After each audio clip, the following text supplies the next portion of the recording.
dos impostos. Dai a César o que é de César. Ainda que eu não goste desse governo que está aí, e não posso gostar, acho que nenhum brasileiro que tem juízo admira o que é a presidenta do Brasil e seu grupo, que eu evito adjetivar aqui, está fazendo. Ainda que eu abomine todo esse descaminho nesse momento, a tristeza que de repente se abate sobre o brasileiro, não me cabe a mim sonegar. Imposto é imposto. Disse Jesus: dei a César o que é de César. E jamais faltou à nossa casa o necessário, porque Deus a nós nos honra quando nós o honramos com a nossa vida. Aqui eu aprendo o padrão de Deus para a minha vida de empresário ou de empregado, para a minha vida de homem ou mulher de negócios. Quem já o é, ou quem se pretende a vida de negócios. Bom, perceberam? Eu não fiz propaganda, que só tem um, apenas falei nas coisas boas. O prefácio é da minha autoria, quem desejar, só tem um, e eu te dou autógrafo. Mas este, ainda tem, acho que uns 10 ou 15, eu não lembro bem quantos. O resto todo foi vendido, eu trouxe 50 deles para você. Todos pertencem à editora Lifeway. Como eu sou do conselho dela, aonde eu ando, porque creio, porque eu sou membro dela, eu trago o que é de melhor, de acordo com o tema do local aonde eu vá. Encontrando Deus na escuridão. Sabe aquele momento, na madrugada, que você olha para o canto da parede e chora, imaginando que chegou o seu último dia? Não é possível que haverá na minha vida dia mais difícil do que eu já enfrento, porque Deus está permitindo tudo isso. E aqui eu tenho a seleção de 12 testemunhos fantásticos. Eu preparei o prefácio desse livro quando convidado a um fôlego. Fiquei tão apaixonado, eu sou clínico e aí atendo em consultório, eu fiz psicanálise clínica e sou apaixonado pelas questões existenciais. E quando li as histórias dessas pessoas, apaixonei-me e a um fôlego escrevi o prefácio. Mas, por exemplo, a Pat Garrett, ela conta sobre a graça suficiente, quando imaginou-se no fim e chegou a graça. Deus não tira espinhos, mas a sua graça nos basta. Amém? Outra, Elizabeth e Donald McClay, o poder das limitações. Quando eu cheguei ao meu limite e achei era o fim, como Deus agiu, como Deus operou, o que aconteceu em minha vida. Culpa de ser traída. Por que aconteceu isso comigo?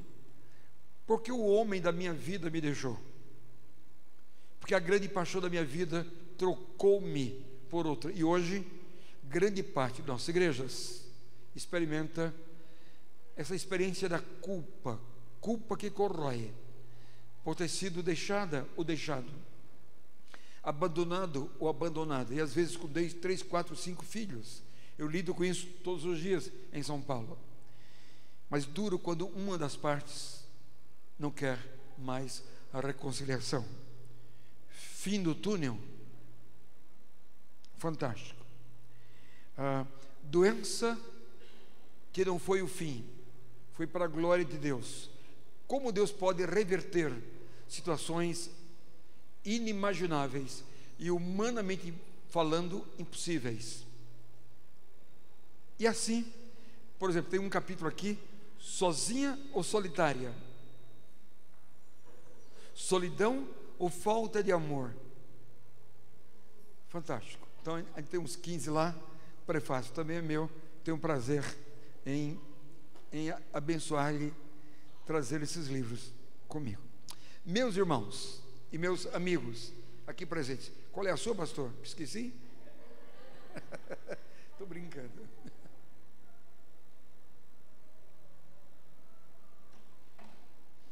As minhas ex-ovelhas estão aqui, sabem que eu sempre brinco, eu gosto de brincar, sorrir com a igreja. Eu acho que a coisa mais gostosa do mundo é uma gargalhada. A Mônica, minha esposa, tem uma gargalhada linda. Quando ela começa a sorrir, dá vontade de sorrir só porque ela sorri. De tão gostoso. Ela relaxa todos os músculos da face, com os olhinhos que brilham. É algo fantástico. Sorrir é bom, não é?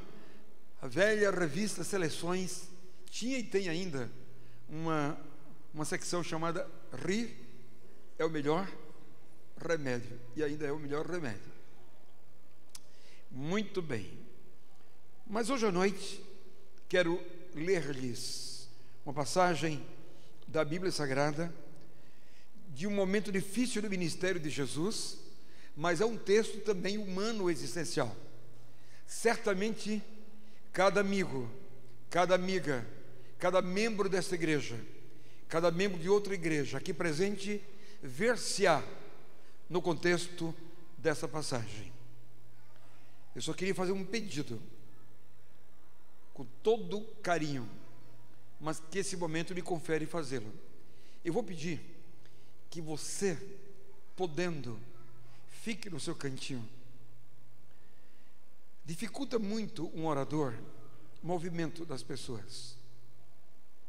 E às vezes o inimigo usa o movimento para desviar do foco. É a roupa dele ou dela, é o que for, os nossos olhos todos mudam para lá. Eu aprendi alguma coisa muito gostosa da minha vida. Quando eu estou no foco, acabou.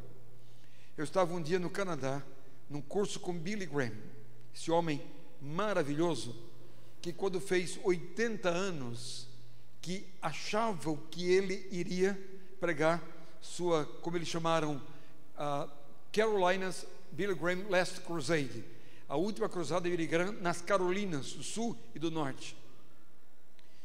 Eu tive a honra de ser convidado para ser o pregador que representaria o mundo que ele influenciou. Ele pregaria para as Américas, para a América do Norte, e eu pregaria em nome do povo do mundo. E ali havia pessoas de mais de 50 países do mundo. Uma noite memorável para a minha vida. Esse monstro de Deus, esse monumento de Deus, Billy Graham, que a revista Time, à época, publica na capa o homem que levou mais de 100 milhões em 50 anos a conhecer Jesus. A Time não é de confissão religiosa, é a Time Magazine, não tem nada de confissão religiosa, mas inclinou-se, curvou-se, fez-se obrigatoriamente giroflexa para honrar esse homem deslumbrante que abençoou os povos do mundo com a mensagem simples do Evangelho. E um dia no Canadá, num grande ginásio, ele pregava, e eu participava do curso que ele dava durante o dia e pregava à noite. Havia umas 30 mil pessoas. De repente, um homem pulou do auditório com comportamento terrorista e começou a gritar contra ele e correr na direção dele. E a segurança, em questão de segundos, deteve o homem, saiu com o homem. Billy Graham não parou um minuto de pregar, não olhou um minuto para o homem, e o auditório inteiro olhou para Billy Graham e não para o homem. E eu, no meu lugar, fiquei: Senhor, quando a nossa cultura brasileira vai aprender a manter-se no foco? Então, hoje à noite, Jesus tem um recado para o seu coração, amém? E vai precisar que você fique no seu cantinho, focado. Eu vou pôr o meu coração no que eu vou falar para você, mas eu quero que você ponha o seu coração para abeberar-se, para captar o que Deus tem para você. A passagem é linda, mas era um momento de crise. Mateus capítulo 16, versos do 13 em diante, à guisa do aniversário da nossa igreja. Chegando Jesus à região de Cesareia de Filipos, linda região, maravilhosa, perguntou aos seus discípulos: quem os outros dizem que é o Filho do Homem? Eles responderam. Alguns dizem que é João Batista, que és João Batista, outros que és Elias, e ainda outros Jeremias, ou um dos profetas. E vocês? Perguntou Jesus. Quem vocês dizem que eu sou? Simão Pedro respondeu: Tu és o Cristo, o Filho do Deus vivo. Podem repetir? Tu és o Cristo, o Filho. Podem repetir melhor? Tu és o Cristo, o Filho do Deus vivo. Verso 17.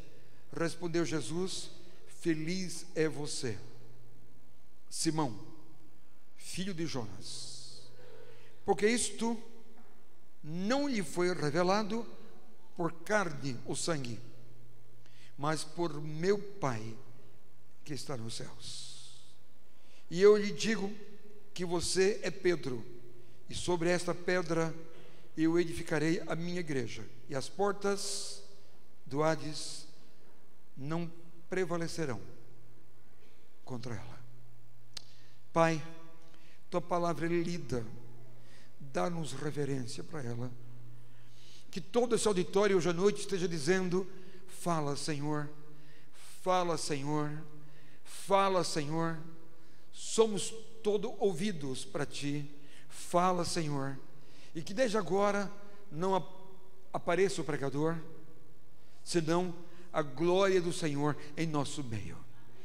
Eu oro, eu peço, eu creio assim e já agradeço, no nome de Jesus.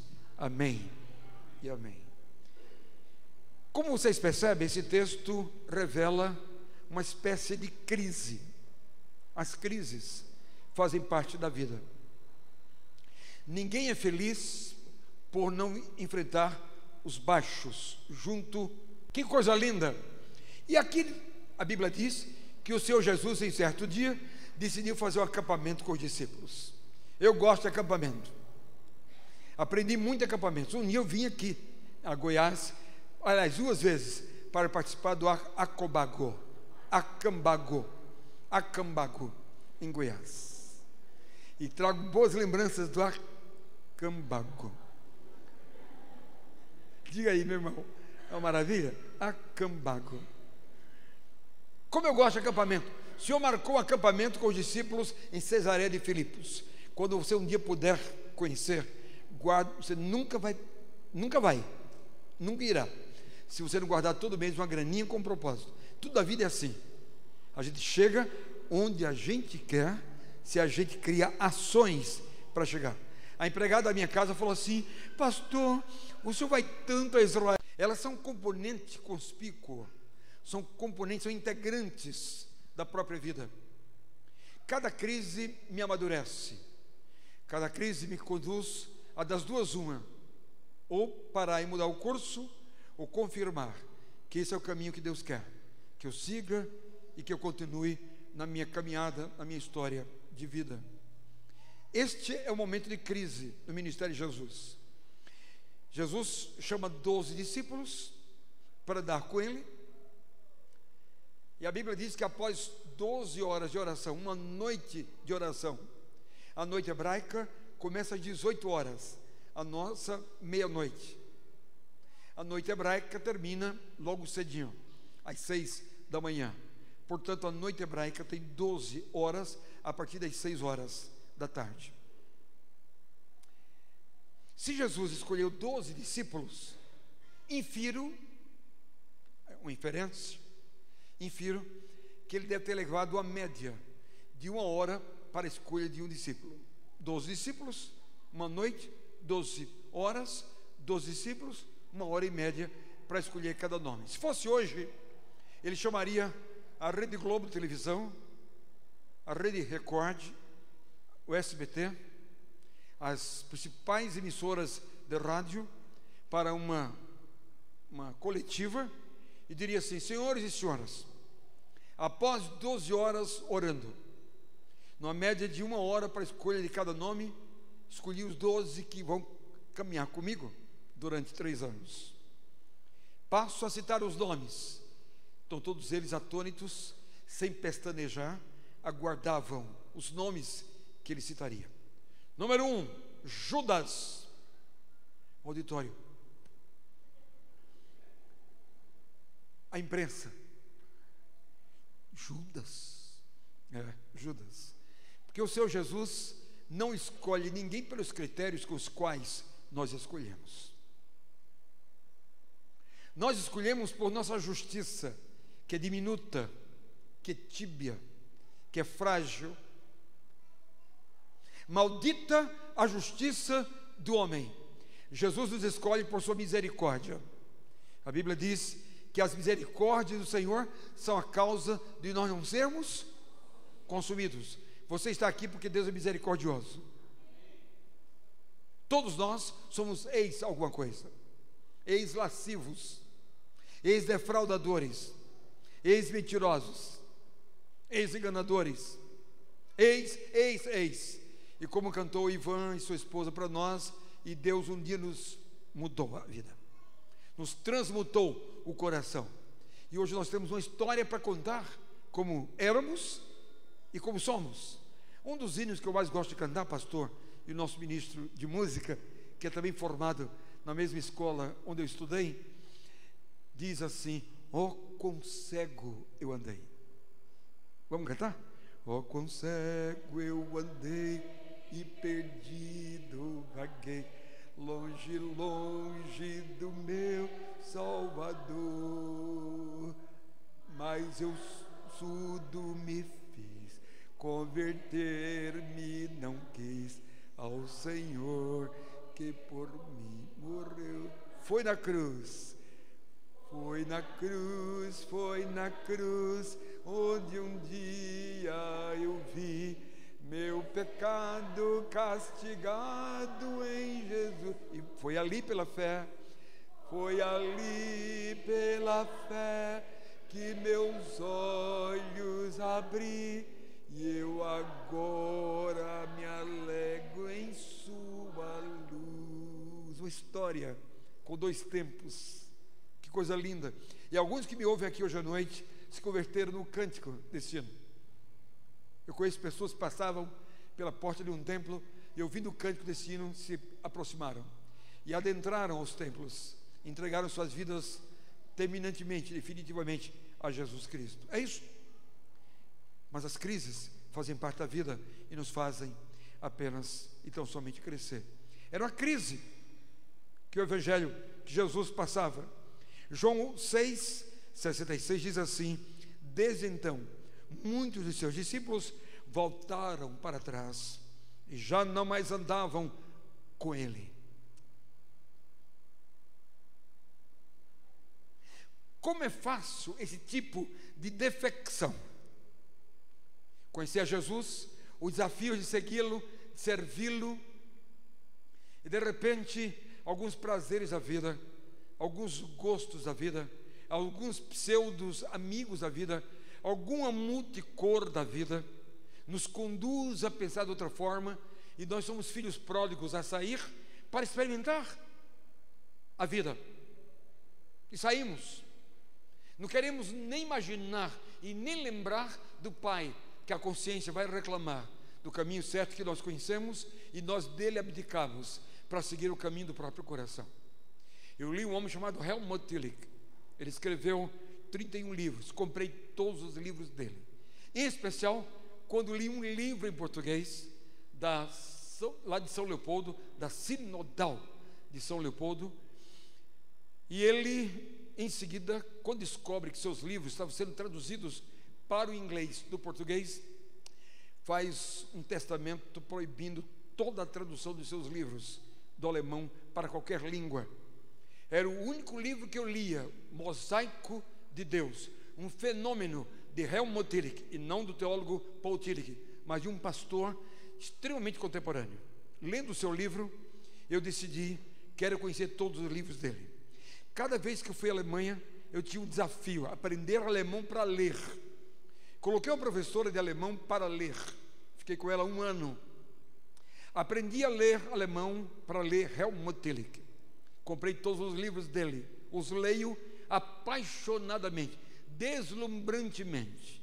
E um dos livros dele, ele diz o seguinte: pior que o enxofre do inferno é a graça deteriorada na vida dos homens e mulheres, quais filho mais velho da parábola do filho pródigo.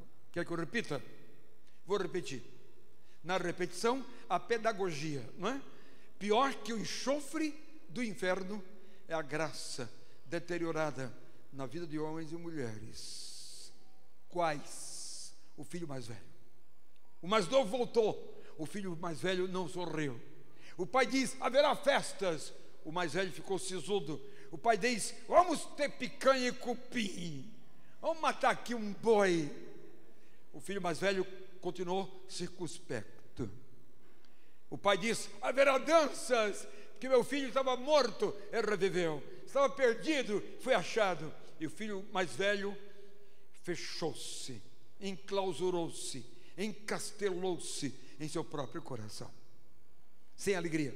Pior que o enxofre do inferno é a deteriorização da graça no seu coração. Ontem eu quis que algumas pessoas sorrissem e não sorriram. Hoje estou sentindo um auditório mais leve. Eu quis que alguns brilhassem a face e não fizeram. Eu quis que vocês derramassem, como a gente canta, me derramar e dizer que te amo, dizer que te amo, rasgar minha alma para dizer que te amo, me derramar é isso. Não tem outra forma de tornar outra hermenêutica para isso, outra interpretação para isso, senão rasgar o coração e confessar a paixão, o amor e a decisão da vida de viver para Jesus, seguir a Jesus de forma absoluta, total. Mas as crises fazem parte da vida, e a Bíblia diz que alguns o deixaram. Esses 12 discípulos ficaram com Jesus, porque quando ele olha os clarões, quando estava pregando, que o povo foi saindo, e vê os discípulos aqui desse lado, ele pergunta: e vocês? Querem também se retirar? Ao que Pedro, em nome dele e em nome do colégio apostólico, diz: Senhor, para quem iremos nós? Retirar da tua presença? Retirar de cantar para ti? Retirarmos-nos de seguir ao Senhor, de servir ao Senhor, de viver para o Senhor? Então para que iremos nós? Iremos para algum partido político? Nenhum partido político traz a esperança que os corações anelam. Para que iremos nós? Para algum líder religiosos, alguns dos líderes, religião e líderes não satisfazem. Aliás, eu tenho uma grande bronca com a religião, porque Jesus não veio criar uma religião. Cristianismo não é fundamentalmente uma religião. Cristianismo é um estilo de vida. Cristianismo é uma absorção da personalidade de Jesus. É crer que o modelo dele é o estilo que eu devo abraçar, devo inocular em minha vida, e que ele fará a diferença que eu preciso. Por isso que Paulo, absorvido por Jesus, fascinado por Jesus, tremendamente eletrizado, magnetizado por Jesus, Paulo vai dizer assim: não vivo mais eu, acabou. Agora é a personalidade dele que vive em mim, e esta vida que eu vivo na carne, vivo-a na fé no Filho de Deus, que me amou e a si mesmo se entregou por mim. Não vivo mais eu, não sou mais eu. Por isso que teu vizinho, tua tia, teu marido, tua marida, quando você se converteu, disseram: mas ué, mudou de vida? Mudou para melhor, amém? Quando chega Jesus, nós mudamos para melhor. Pedro diz: para que iremos nós? Tu tens as palavras de vida eterna, nós temos crido e conhecido que tu és o Cristo, o Filho do Deus vivo. Que coisa linda! E aqui a Bíblia diz que o Senhor Jesus, em certo dia, decidiu fazer um acampamento com os discípulos. Eu gosto de acampamento, aprendi muito em acampamentos. Um dia eu vim aqui a Goiás, aliás, 2 vezes, para participar do Acambago, em Goiás. E trago boas lembranças do Acambago. Diga aí, meu irmão, é uma maravilha? Acambago. Como eu gosto de acampamento. O Senhor marcou um acampamento com os discípulos em Cesareia de Filipos. Quando você um dia puder conhecer, guarde, você nunca irá, se você não guardar todo mês uma graninha com propósito. Tudo da vida é assim. A gente chega onde a gente quer, se a gente cria ações para chegar. A empregada da minha casa falou assim: pastor, o senhor vai tanto a Israel, eu tenho um sonho de um dia ir a Israel. A minha linda empregada estava certa. Eu disse: filha, você vai daqui a 2 anos. Para esse ano não dá, porque eu vou fazer uma programação para você, que daqui a 2 anos você vai comigo. Aí eu vou precisar guardar R$100 por mês do seu salário. Vou abrir uma poupança em seu nome, e todo mês eu te dou o teu salário e coloco R$100 na poupança. Daqui a 2 anos você tem dinheiro para ir. E se não tiver todo o dinheiro para ir, a Mônica e eu completamos para você. Mas você vai. Mas só vai se você cumprir ações que cumpram metas e que atinjam alvos. Essa é a linguagem secular da vida corporativa, que você sabe que se adequa completamente ao mundo também dos valores evangélicos, dos sonhos de cada um de nós. E ali a minha empregada foi. Linda em Israel. Mas ela foi também para Cesareia de Filipos. E lá, pastor, nós nos assentamos. Ali estava o aqueduto dos romanos, que ainda está lá. Ali estava aquele reduto dos romanos, por isso Cesareia, em homenagem aos Césares, aos imperadores romanos, que é uma península linda, maravilhosa península. Aí Jesus chegou com os discípulos para fazer um acampamento, disse: sentem-se, eu tenho uma pergunta para fazer-lhes. Vocês que andam por aí, nas ruas, nas vendas, nos supermercados, nas praças, na casa dos amigos, que dizem as pessoas a respeito de mim? Alguém hoje à noite aqui pode perguntar: será que Jesus não sabia? Sabia. Ele é 100% Deus para saber todas as coisas, e foi 100% homem para viver nossas vicissitudes, nossas intempéries, nossa pequenez, nossas dificuldades, nossa lágrima, nossa dor, nossos gemidos, nossa solidão, nossas depressões, nossas lágrimas.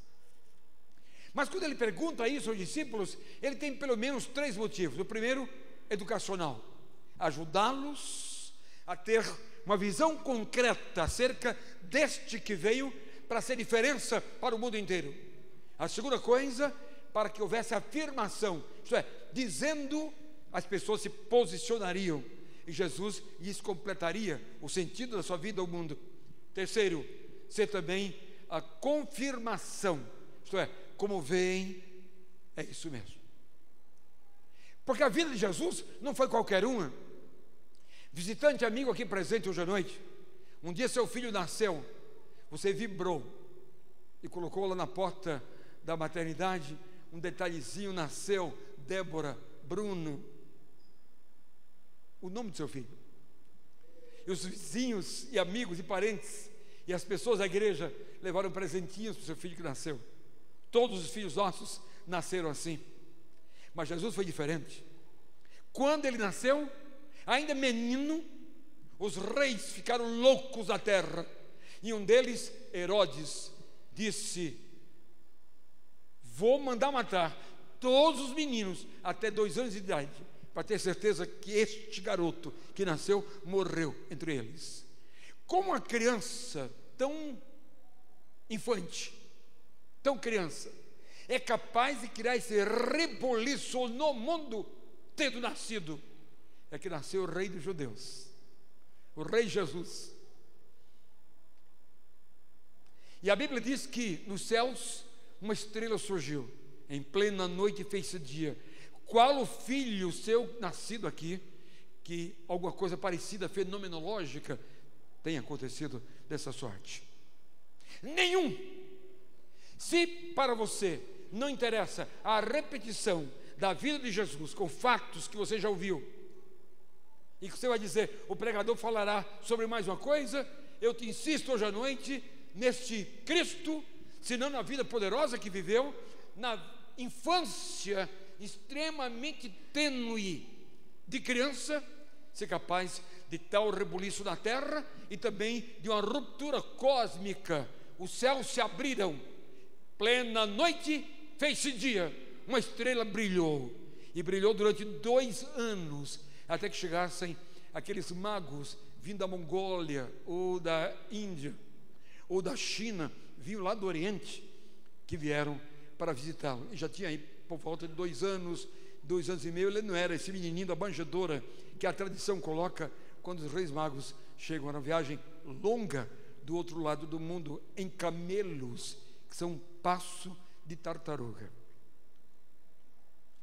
Ou quem é esse Jesus que, se não bastasse para você o nascimento é tão fenomenológico, a morte também o é?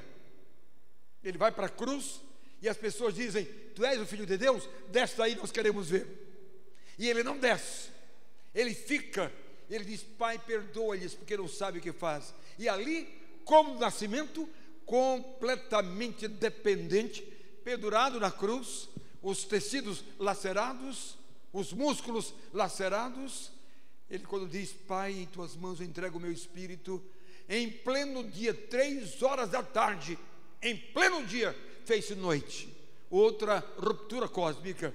Se para o nascimento a noite fez-se o dia, na morte o dia fez-se noite. Quem é este?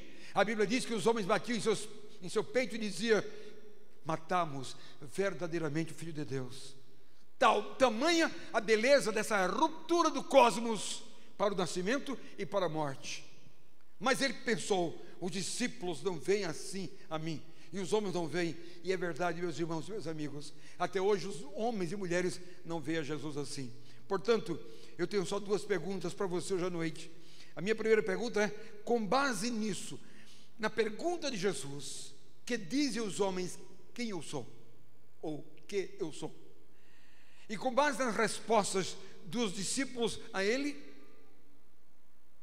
você não crê comigo que se comprova a mesma coisa até hoje a respeito da tibilidade do homem compreender Jesus? Querem ver? Ele pergunta, o que vocês ouvem por aí que dizem que eu sou? Você, Bartolomeu, comece. Senhor, dizem por aí que tu és João Batista. Então Jesus pensa, muito bom, muito bom. João Batista é maravilhoso, é meu primo. Ele chegou e falou, vós, homens e mulheres, atentem para aquele que vem após mim, que eu não sou digno de desatar-lhe as alparcas dos pés. Este sim, não eu, atentem para ele. Claro que João Batista não fez nenhum milagre, ele era fenomenal, mas Jesus pensou, só? Será que eu vim ao mundo apenas